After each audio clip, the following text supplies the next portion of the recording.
Welcome to this special episode of Talk Commerce Tech Edition. Welcome to Talk Commerce, a Tech Edition special where we talk about how merchants, agencies, and developers experience commerce. This week we interview Jisse Reitsma with Urio.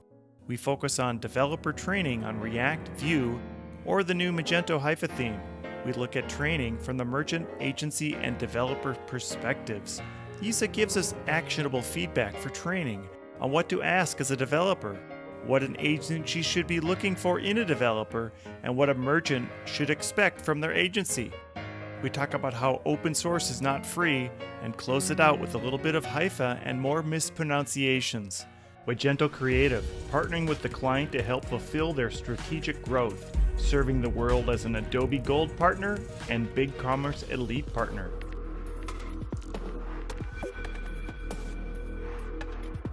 Magento, the code of commerce. This episode is sponsored by eWay Corporation, the partner of choice for technology, infrastructure, and enterprise-level digital solutions. An AWS Select Consulting partner, eWay Corporation, forward together. My name is Brent Peterson, and I'm your host. Please remember to subscribe wherever you download your podcasts. And now, Talk Commerce. Welcome to Talk Commerce, and I have Jisse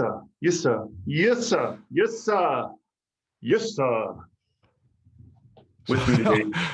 Are we going to spend 5 minutes or 10 minutes No. on this? Please introduce yourself. So this is Talk Commerce with Brent. However you want to say it. Okay. Bronco, Brontosaurus. Brontosaurus, the Brontosaurus, yeah. Yes. Yeah, so I'm Jisse. Great. Today we're going to talk a little bit about training in not just Adobe, but across some other platforms as well. Maybe touch on a little bit of React. Yeah, it's going to be this is going to be a tech talk, and I'm going to have some awesome new music. I found some metal music, but Jisse is going to kind of dictate the piano. I think it's up to you to dictate what you would like to have for some intro music on this episode. Rammstein. So I was thinking, obviously. I want to do some training now. Let's all train now. That's not heavy metal. I don't know what kind of music that is, but heavy metal for Beethoven. Yeah. I'm actually playing a lot of Chopin lately on the piano. All right, yeah. I still intend to let people in the community know how that sounds like, because it's okay-ish. I'm not a professional on the piano, but at least it's a beautiful sound that I can get out of it. Yeah, well, Chopin is very challenging. Well, so some songs are actually pretty okay, but I don't know about the numbers or like the official namings of those songs that I can play. But there's two of them pretty challenging, and every time when I take a new one, it's going to take me about 2 months or so before I can play it in a solid way. But I like the challenge. All right, well, let's. I wonder if Chopin does a duet. We should look that up. With you and I. We could do one together virtually. Do you play piano? I do, yes. Cool. Then we should do the next Talk Commerce with an intro on the piano both. Absolutely. Challenge accepted. Yeah, and then we could do another one with Madeline. You know, Madeline was trained in opera, so I've heard that. Yeah, exactly. And what does Susan do? Susan plays a little piano and sings in the church choir. So we put a band together. Yeah, and Gavin plays bass and guitar and piano. So that's the Brent band. The Gavin band. Gavin's actually on Spotify. So Gavin actually is a real. Well, no, Madeline's also a real musician. What am I saying? Now I'm going to get in trouble. Oh yeah. So training to make it easier for ourselves. Yeah. So Urio, correct? Yeah. Yeah. Yep. Is primarily a training organization. Would you say that? Yeah. I'm actually a little bit in doubt already for years whether I should call Yirio an organization or just call it what it is, a one-man company, which is me. So I've been doing I've been pushing trainings for some time, and I'm pretty happy actually to say also that I've been doing training as using it as a primary income for 3 or 4 years now, and primary income means that I'm making like 90% of my income out of training. So yeah, and I'm still doing a couple of other things on the side, like organizing events like Reacticon, or doing a couple of extensions that I'm still selling online. But that's the smallish stuff indeed. But yeah, training, yeah. Okay, good. So this is going to be more of a developer-focused podcast. So let's just speak right to why developers should get trained on the certain platforms that they're looking at. And I think the big one for Adobe is PWA Studio.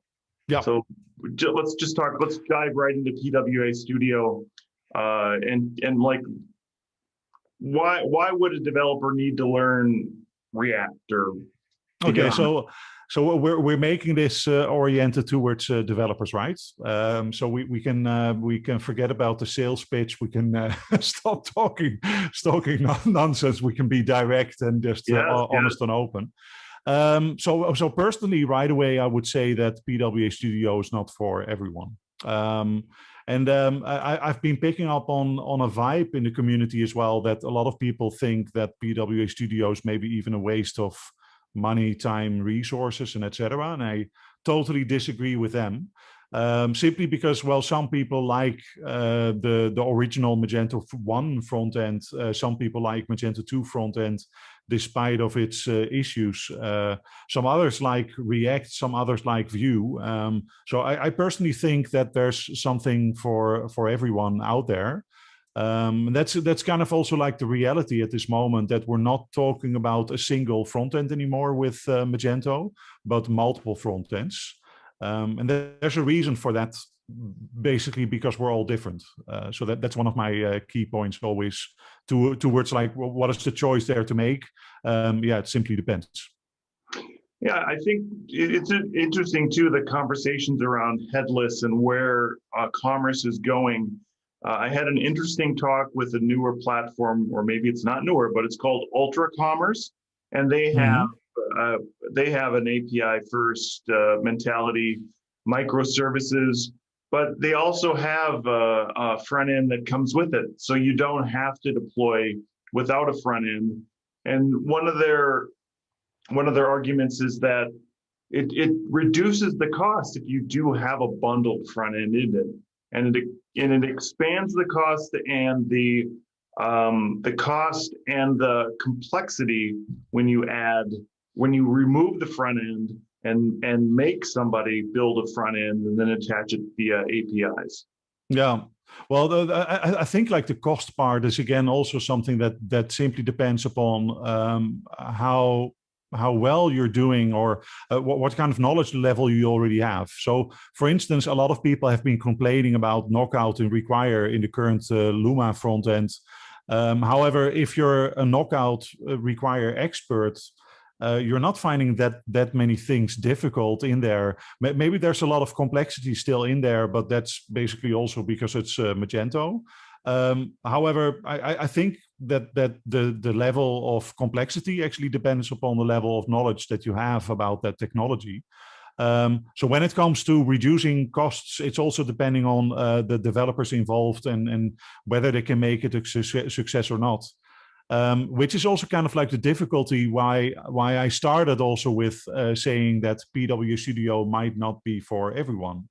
I've heard a lot of developers and a lot of agencies dive into PWA Studio because it's the next thing. And then suddenly they're disappointed with everything being different. And suddenly that all of their knowledge with being a Magento 1 developer or a Magento 2 developer is basically worth nothing because they need to invest into React and all of its different variations. From that, what I find actually, and it's pretty funny. I've taught a couple of people also how to use PWA Studio, and I've taught it to.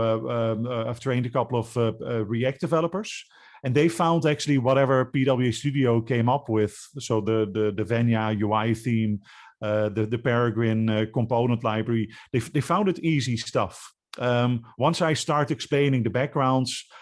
They simply just not like, oh, but I can build the same thing, and now I don't need to build it because Magento is already providing the functions and the components and the hooks and so on. And then they simply just realize like, oh, but this is just another React implementation. So within a couple of weeks' time, we're up to date on that. Within a couple of weeks or a couple of months' time, we finished off the first project. Compare that to a Magento 2 developer that never really got the hang of scripting in JavaScript. Then suddenly React is just totally totally complex and just a real challenge. And maybe that challenge is something that is never conquered. Like, what do you do with the challenges? You conquer the challenge, right? But basically, I think it's depending upon where you came from, where you're coming from, whether React is your thing or not.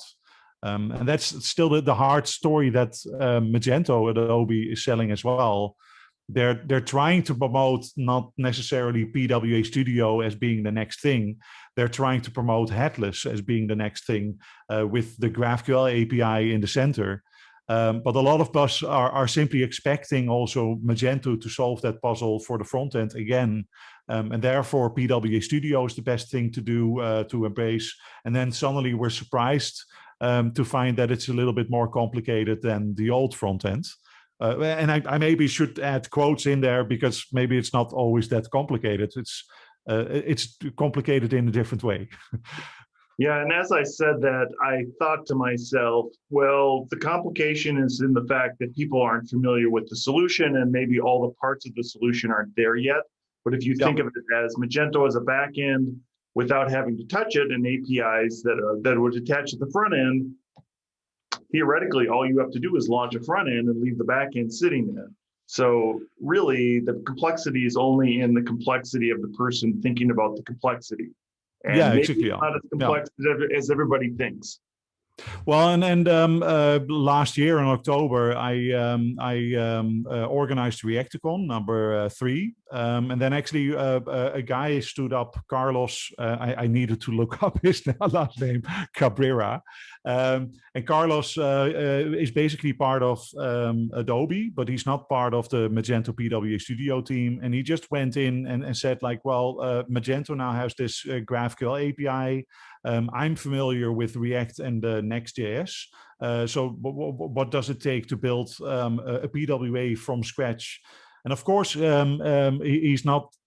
was not trying to solve the puzzle of building a shop with all of those extensions out there. He just set to build maybe a simplistic shop with a minimum of extensions. But that's not the real point. The real point is basically that with zero knowledge of Magento, he just went in, played around with the GraphQL API, and built a front end. And also in an amount of time that is basically staggering compared to how much time is normally needed to build the traditional Luma front end for Magento. So I think actually the technology is different, but it's also the expectations that is different. Too many times people are still expecting that in the future a headless storefront is going to be based upon extensions and that you're simply clicking everything together and then it suddenly works. But I think the reality is that with headless, as a developer, you can choose which technology is better for you. In favor of that technology, you're dropping then the support of extensions. Because, well, if you're sticking with an old front end that is also adding a lot of extensions, and all of those extensions are flawed, leading into bug fixing, endless bug fixing, maybe you're spending more time than if you're building it from scratch instead. And that's kind of like the new thinking. What if we're not using Magento for its extensions, but we're using Magento for its core and its flexible architecture. And what if we are filling in the front-end gaps in the way that we prefer to? It's a totally different mindset.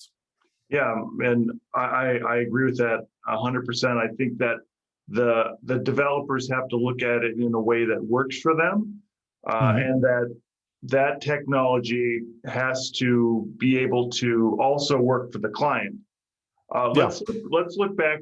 Let's dive back into PWA Studio. Let's look from an agency point of view. We've talked specifically about developers, but a lot of times in a bigger agency, the developers don't necessarily have all the flexibility to just choose something that they could. And let's just say, as an agency, the boss says, "Hey, we're all getting on board on PWA Studio. Let's make this happen." From your training, from the training point of view, how would you approach an agency in making sure they have a team that's ready to develop on PWA Studio? Yeah. Well, so maybe to comment upon those managers that think like, well, with a little bit of focus, we can just make PW Studio happen and just train the whole developer team, and then there we go. Just remember also how much time it is going to take to convert a developer with no experience into an experienced Magento developer. It's going to take some time. And from a training perspective, or as an honest trainer, I should say that only training is not going to help you there. So I've been in there actually trying to help developers get started with Magento, but also get started with PWA Studio. And it's not only about training, but it's also about experience.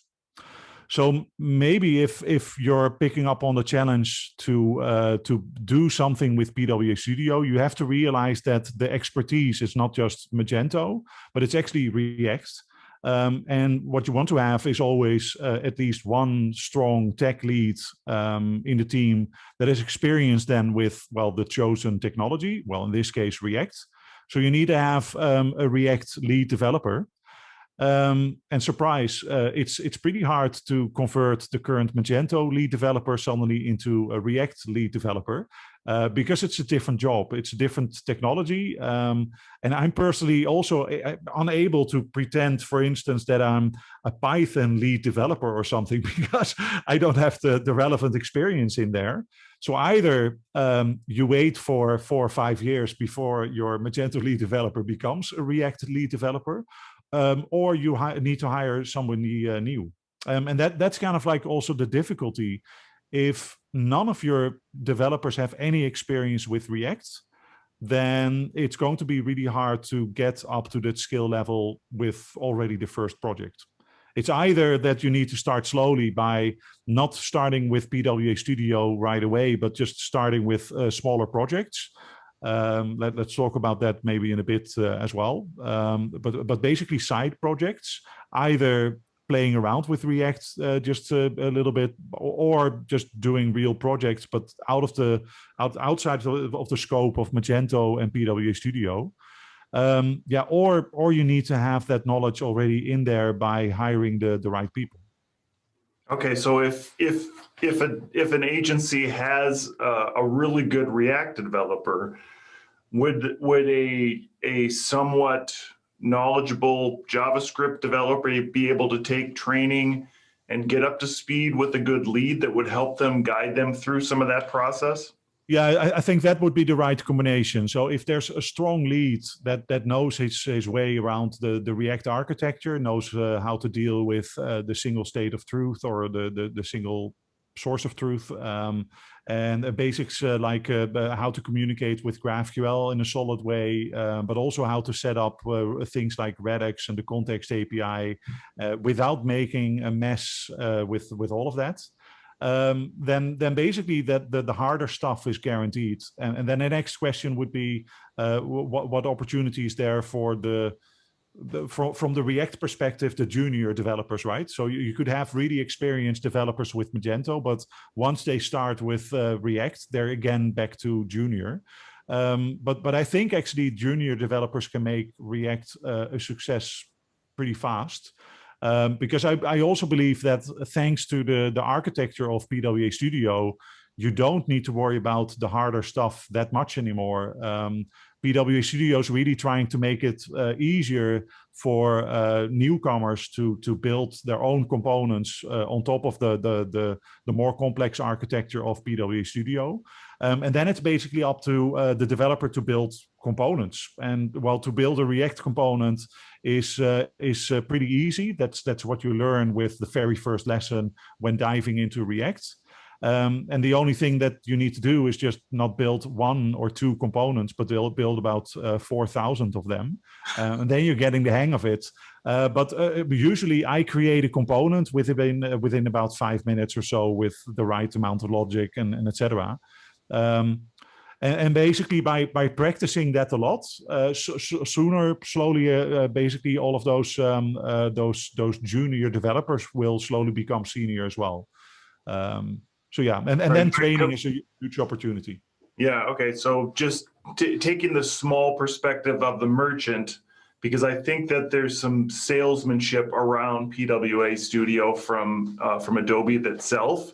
Yeah. I'm a merchant. I'm hearing, hey, PWA Studio is ready. You can get it launched out of the box. You go to your Magento agency. That agency doesn't have any Magento, or it doesn't have any trained React developers.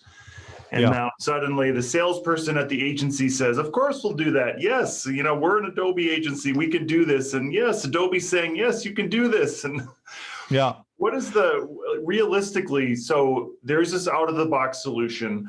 How is a merchant to look at that? And then, or how is a merchant going to expect something to get done, and then the complexity and time it's going to take for some of those simpler things to get modified within the Vinia theme?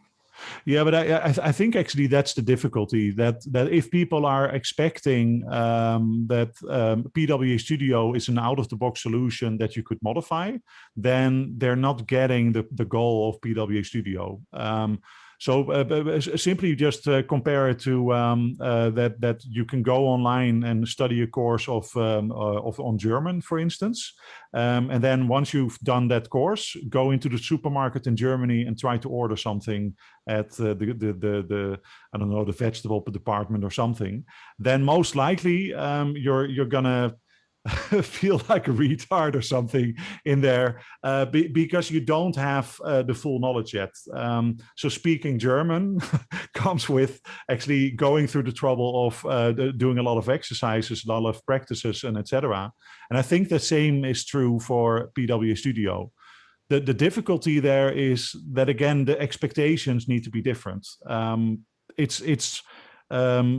Often the claim was made that Magento 2 was also this out-of-the-box solution. You install it, you customize it a little bit, and there you have a shop. That's giving an expectation to a merchant that you could be done for, I don't know, like $1,000 or so, and then you have your own new brand shop.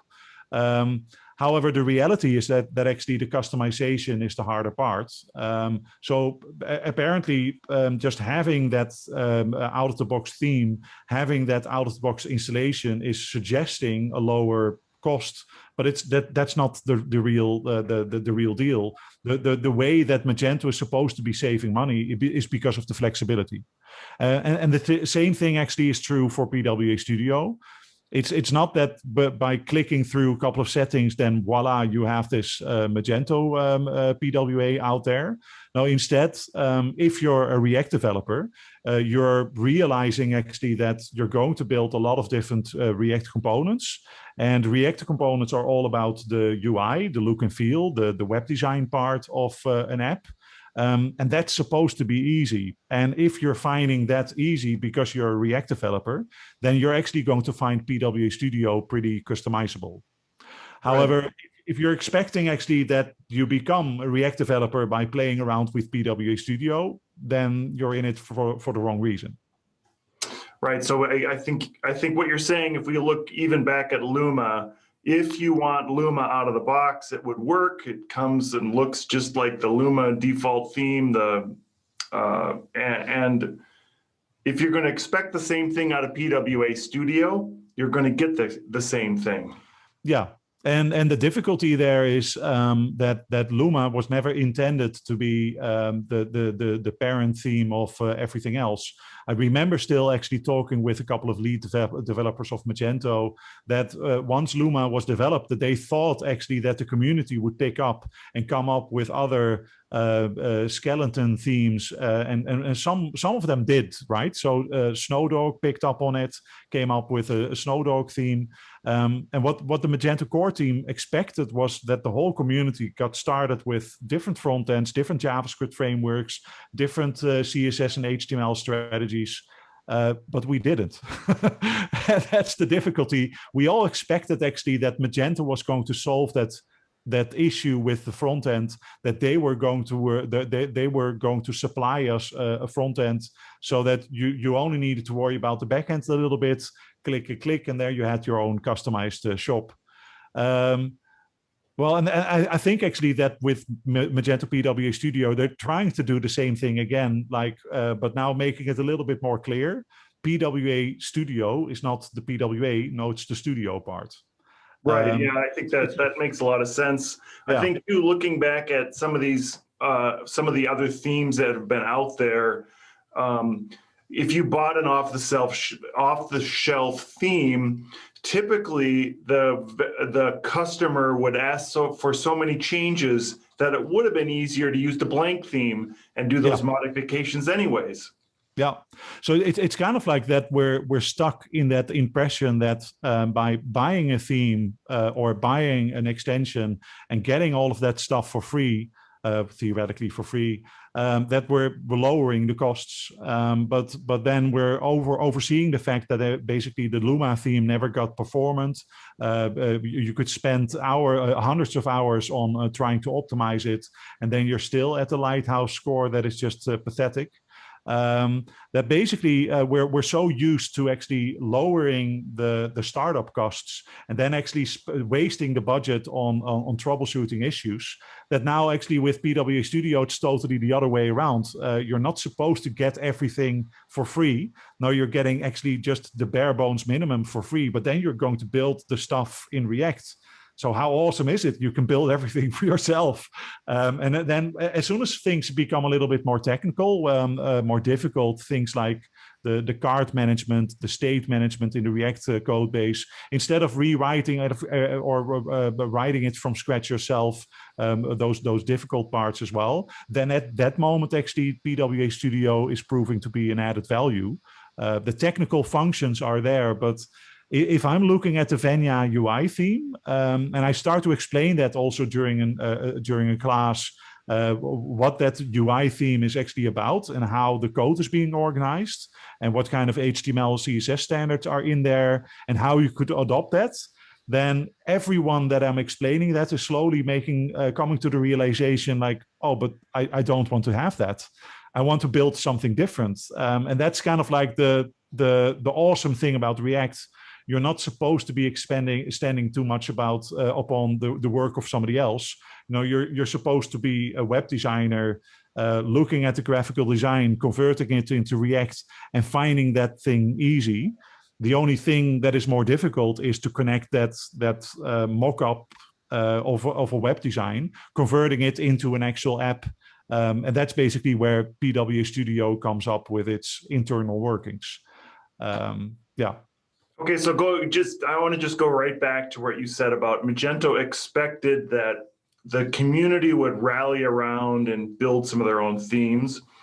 I think that Adobe is somewhat doing the same thing with PWA Studio in the sense that they need to sponsor more, or they need to push more, or they need to show how developers are going to be using this. I kind of feel like they built it and then they said, okay, use it, but there isn't a lot of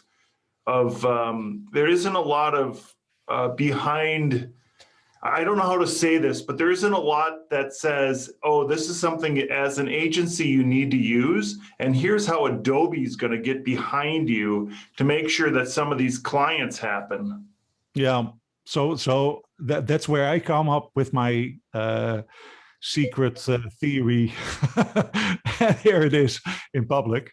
So what if this is all intentional? What if Adobe, by intention, is spending time on making sure that PWA Studio is developed and made more mature every day? What if the GraphQL API is also promoted is also made mature every day with every release? But what if they don't really want to advocate that story under the agencies that don't get it? Then actually those agencies might be confronted with a new technology that they're not getting, and they're finding it harder to make the right decisions in there. So apparently they're getting used to that picture where Adobe is developing some technologies, and some of those technologies might be adoptable, but some others are not. So instead, maybe the community comes up with a better alternative instead. So for me, PWA Studio, if you're a React developer, you're getting it. If you're developing already React applications for other purposes, then actually PWA Studio is just peanuts. But if you're a Magento developer stuck with that idea that Magento is going to take care of your backend and front end, then you're being surprised. Yeah, okay.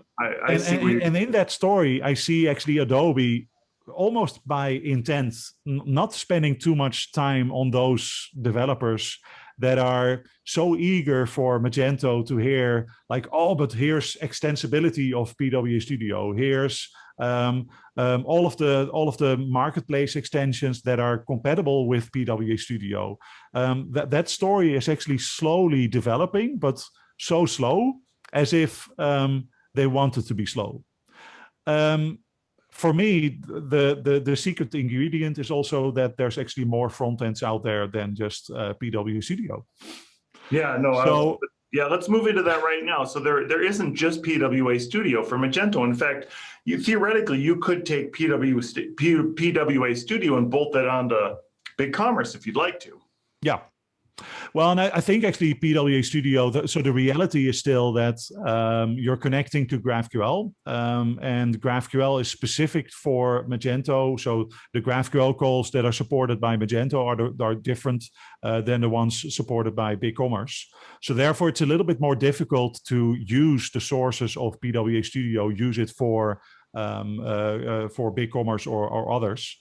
But the main point is actually that it's a headless technology. You're trying to separate the front end from the back end.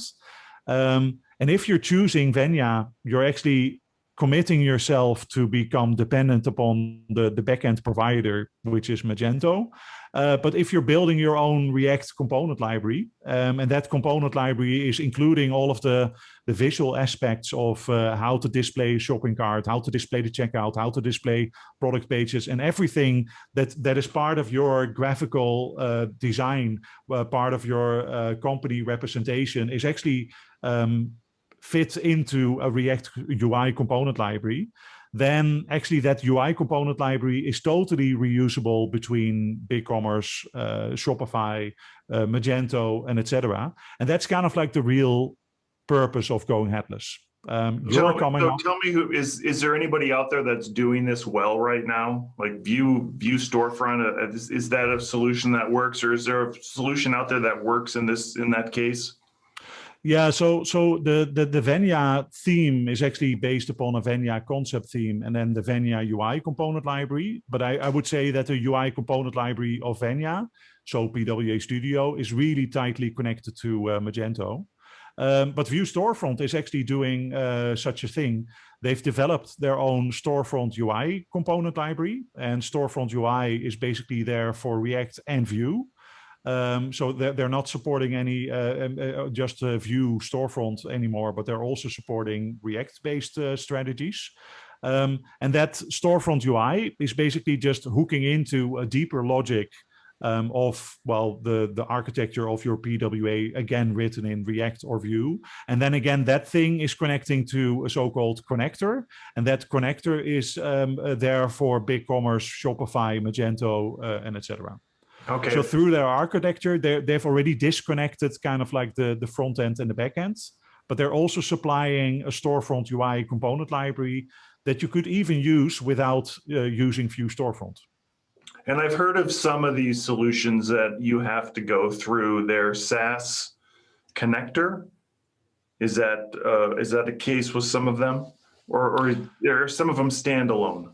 Yeah, so the difficulty with Vue Storefront is that Vue Storefront 1 requires a node middleware layer. So that's basically a required element for Vue Storefront 1. Vue Storefront Next is actually underway, and then their architecture allows you to disconnect from that middleware in between. So theoretically, then you don't necessarily need Node on a production environment, but actually you do. And I'm going to explain that in a moment. But basically, there's less necessity in their future architecture to actually have that node middleware layer in between. They also enforced Elasticsearch in the past. Well, they let go of that. Instead, Magento 2.4 is just enforcing us to use Elasticsearch. So we're back to square one. I think the main awesomeness with Vue Storefront is that they're basing their architecture upon Nuxt.js, and Nuxt.js is kind of like with React Next.js. So it's a framework built on top of the language like React or Vue. And in the case of Vue, it's Nuxt, and Vue Storefront is making use of that architecture. And through that architecture of Nuxt, they're making it all possible to switch from one backend system to another, to switch theoretically from Magento to Shopify or back again.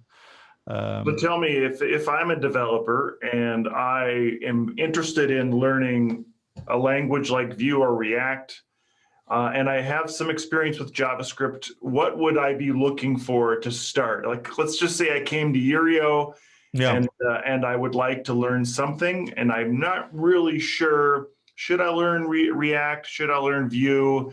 And I would like to be somewhat flexible. I'd like to be able to do Magento and BigCommerce and whatever other front ends are out there for other back-end solutions. Yeah. What, as a developer, would I come to you or what would you recommend they do?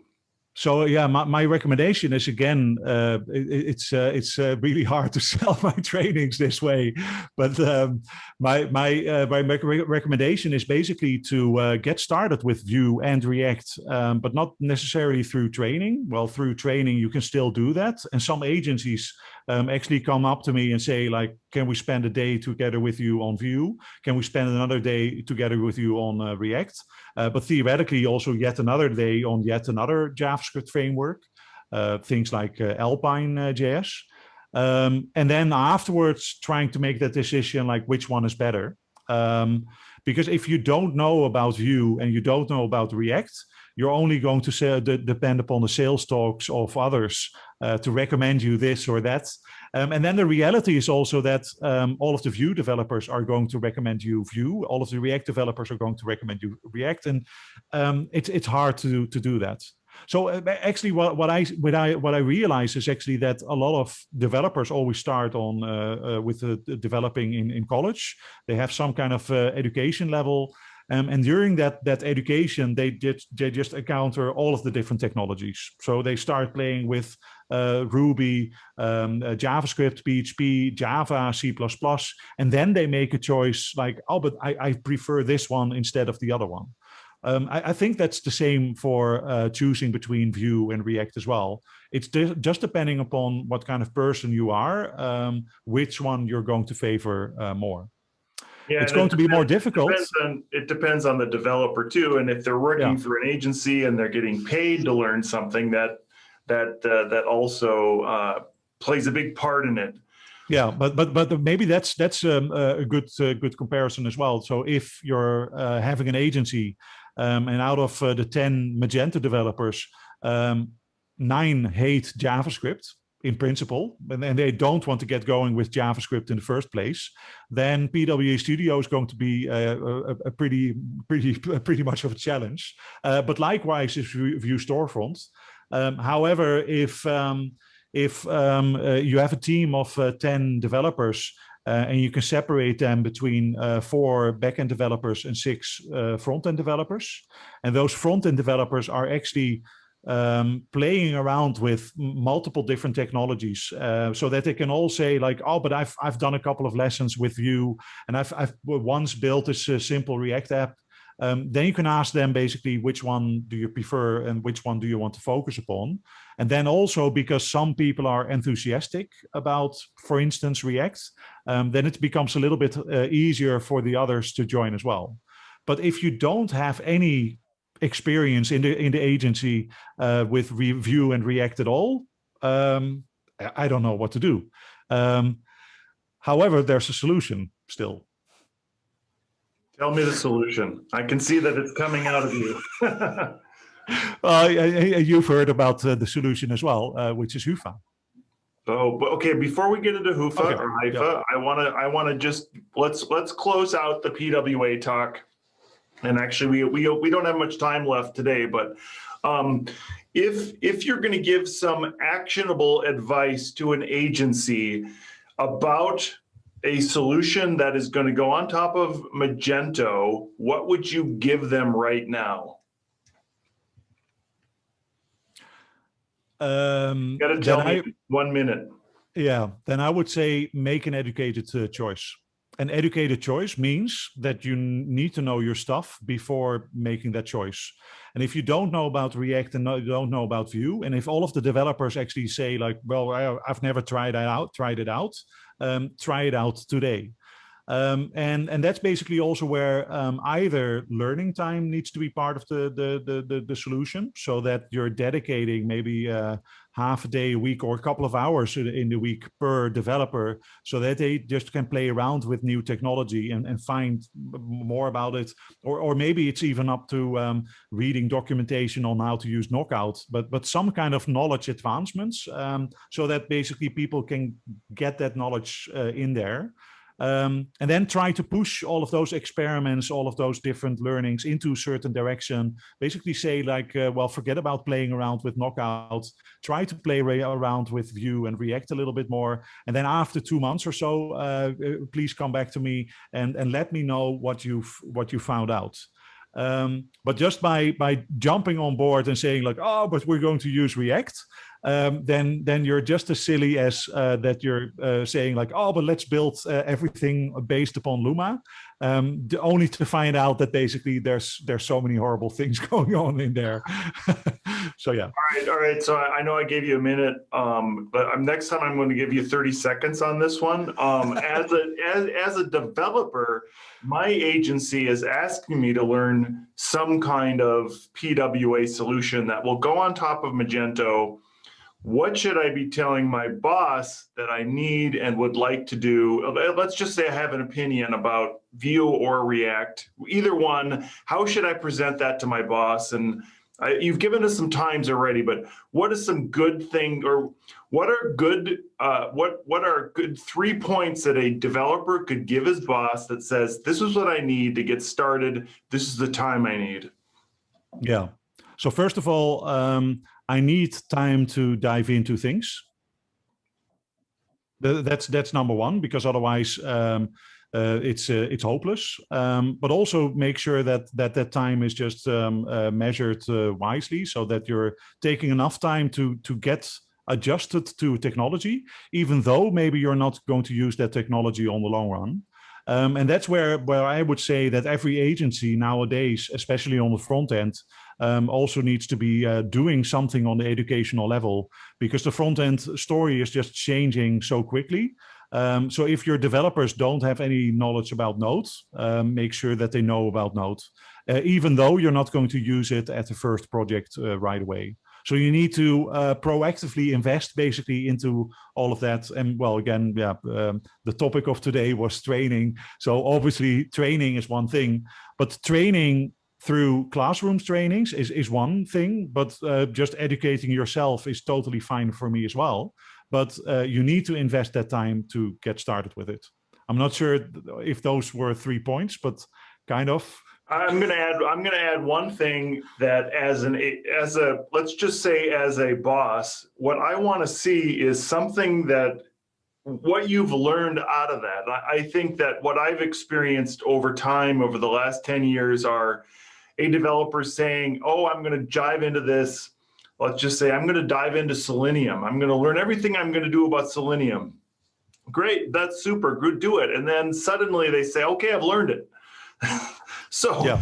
But and I know there's a different mindset from a developer. What a boss wants to see is something that you've learned. So I know that when you get a lot of agencies or a lot of companies now are asking you to do some kind of code, kind of little mini project. And I've heard of agencies asking for a full day project up to a week project just to try to apply for a job.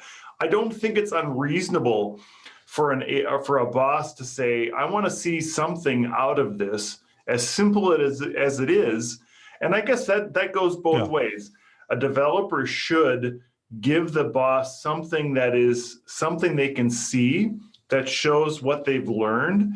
And then the boss should be able to say, oh, I've seen this. Now let's see what we can do next with it. Yeah. Well, and then I'm going to stretch the time a little bit longer. This is also where my theory of hybrid front ends comes up as well. So within a Luma project, you can still integrate a Vue component or a React component, just to also deliver actually practical functionality. So the number of use cases or where agencies have built their own product configurator in Vue or React, or have built part or the total of the checkout into React and Vue as well, is actually just staggering at this moment. There's so many agencies doing that. There's also so many agencies that are not open sourcing all of those solutions, but that's also because they're not proud of it. But that maybe shows also that all of those developers just at least got going with that new technology, delivered also a project where the customer actually benefited from that project. But maybe the fact that it's not being open source is also showing that it's not the best of examples. But who cares? That's the learning exercise. That's at least getting us into the right direction. Okay, I'm going to take that as a segue then, because I love that example of doing the hybrid model. And let's just pretend that there's a theme out there that everybody's getting behind right now. And it's a theme that everybody pronounces in a different way. Hyva. And in fact, I just did an interview with Tom Robertshaw. He had another pronunciation. So I feel like I'm going to have to somehow catalog all these ways of saying it. But I love that idea of doing a hybrid solution, that we could have part of this solution in this aspect and part of this solution in a different aspect. Well, so let's talk about Hyva. Hyva, yeah. Yeah. Let's finish off with Hyva. I'm excited about it. I know I think Willem is going to be on the show next week. So I'm excited to talk to him about it. I want to key in on the open source part of this, because we're being asked right now by a client to build out all the B2B front end items. And do we wait for Hyva to do that? And then is that included in the license cost? And I know that there's work being done for Page Builder and things like that. There's all kinds of things that open sourcing this would help. And maybe we have to have some separate solutions that are open sourced. Yeah. Well, so first of all, I would say that Hyva is already open source. I'm not sure about the technicalities of the license, but I'm almost betting that the license itself is an open source license. As in, if you get access to the source code, then actually the license is just allowing you to look into the source code, to modify the source code, to use it in the way that you see fit. But it's just that to get access to the license, you need to have, I'm not sure how it's being called at this moment, but it's called a Hyva license. But it's kind of like a subscription to get part of the cool gang or something. And I think actually that's worth to take note of, that at this moment there's actually already plenty of developers, or at least some Hyva developers that are actually diving into the B2B modules. I'm not sure about the state, but I do know that work is in progress already. And everything that is being developed there by those developers is being fed back into the Hyva project, so that it's incorporated in that bundle of all of those different modules out there. I think it's more like that the reality of Hyva is that it's choosing to be a paid program for a simple reason. That actually Adobe, or I should scratch that, Magento has always been a paid program as well. Except for that there was also an open source version, and that so many people chose for that open source version that sometimes we forgot that there was also this commerce edition out there as well, where the fees were sometimes just ridiculous as well. Or from my perspective, because I was always an open source, I'm still an open source user. And with Hyva, they just decided like, well, if we're giving it away right now, then actually we're unable to finish it off in the way that we need to. So either it's really a closed beta where only those people that are invited are actually getting access, or well, you simply pay a certain fee, and which is at this moment still €1,000. And the funny thing is, like, I'm still inclined to actually write up a blog post specifically about that €1,000, because it's not free. True. It's also not send me a postcard program or buy me a beer. It's actually €1,000, which is a hefty sum for a lot of different developers out there. Because if you compare this to a month salary of a developer in India, it's kind of staggering, right? However, the question is, if there's a Luma-based project and you're going to you're being asked by the client to increase the Lighthouse score, how many hours are you going to invest to crank up that performance?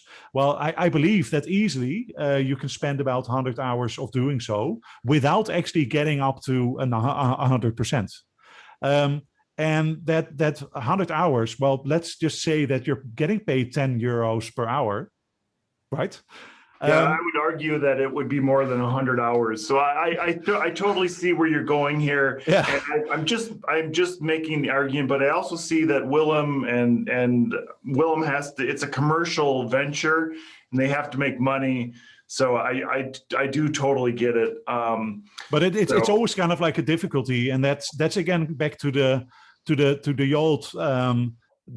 old trouble that we actually have in the Magento community. We think that we get everything for free, but that's not true. If it would be for free, then we would be building Magento shops for less than €100. But instead, actually, it's us making money out of all of those customizations. And now we can actually just spend time on a much more fun technology like React, but also like Hyva and like Vue. It's just up to us to choose which one we prefer best. And then suddenly we complain about Hyva asking just a small percentage of the total of the project. It's just a little bit like comparing apples and pears.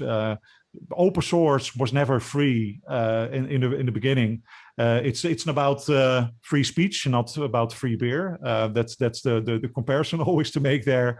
And I think that's totally true about Hyva as well. At least Hyva is not pretending to be anything different. And that's the nice thing. Yeah, I just wanted to just say that nobody in English says apples and pears. That is the most ridiculous thing I've ever heard. You say apples and bananas? You're lucky I didn't just stop this podcast right now. It's apples and oranges. Everybody knows that. Yeah. Jeez. Or apples and we don't say wooden clogs and stroopwafels. Well, we do those comparisons. Stroopwafel shoes, etc. All right, so let's close it out for today. I do think that we have some interesting topics to continue to bring up, And I would propose that you and I go on and do like let's do a live LinkedIn video or whatever thing, whatever they call it, live LinkedIn. Live thing, LinkedIn. Yeah, thing. That's exactly what it's called. I can't wait for the transcript to go through this.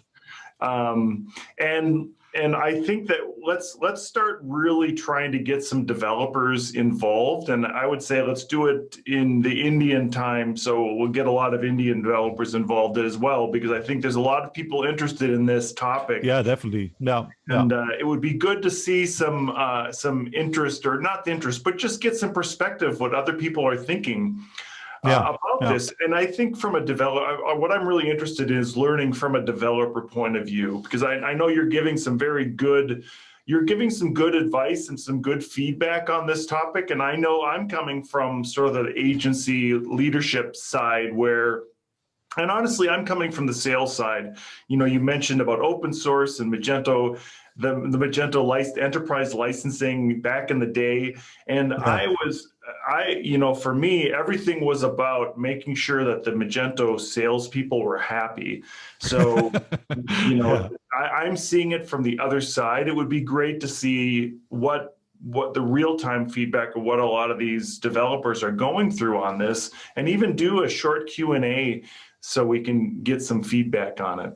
Yeah, for sure. Well, look forward to that, to this linked thing in LinkedIn thing live, whatever. Live, yeah. All right, good. Yeah, awesome.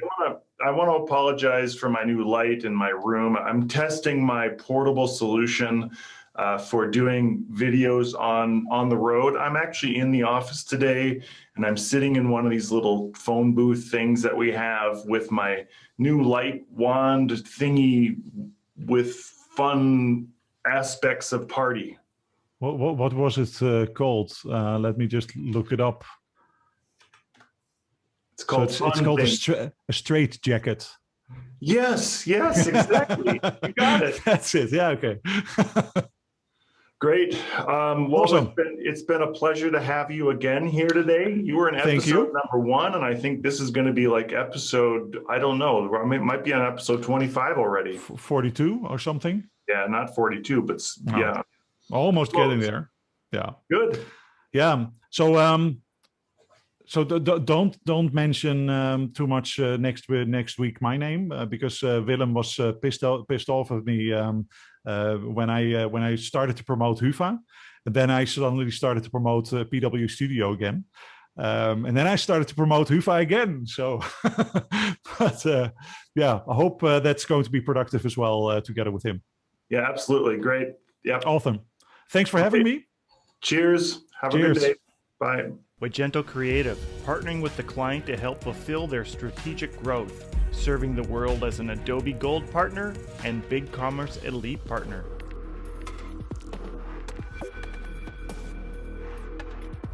Magento, the code of commerce. This episode has been sponsored by the partner of choice for technology, infrastructure, and enterprise-level digital solutions, an AWS Select Consulting partner, eWay Corporation, Forward Together. Thank you again for listening. My name is Brent Peterson, and it has been my pleasure to be your host today. Please rate and subscribe to Talk Commerce. New shows out every week.